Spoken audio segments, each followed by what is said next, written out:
मेहबूब शेख यांच्याकडून गोपीचंद पडळकर यांचा कुत्रा असा उल्लेख।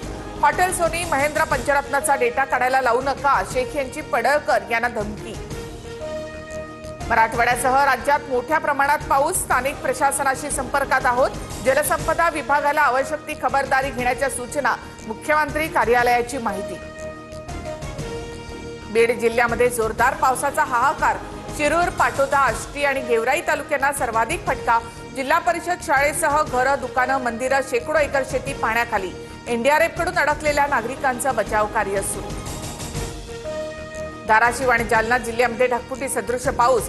चांदणी नदीला आलेल्या महापुराने भूम, परंडा, बार्शी तालुक्याचा संपर्क तुटला। देवगाव, वडनेर येथून 24 जणांचा हेलिकॉप्टरना रेस्क्यू।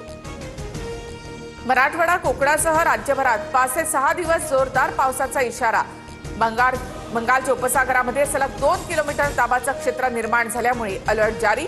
हवामान तज्ज्ञ के.एस. होसाळीकर यांची ट्विट करत माहिती। ग्राउंडवर उतरून काम करा, जनता दरबारावर भर द्या, शिंदेंच्या मंत्र्यांना सूचना। कामचुकारपणा चालणार नाही, काही मंत्री आणि नेत्यांची शिंदेंनी कानउघडणी केल्याची सूत्रांची माहिती। राज्यातील 43% सार्वजनिक उपक्रम तोट्यात, मंडळांना 50,000 कोटीहून अधिकचा तोटा। 9% महामंडळं ना नफा ना तोटा स्थितीमध्ये।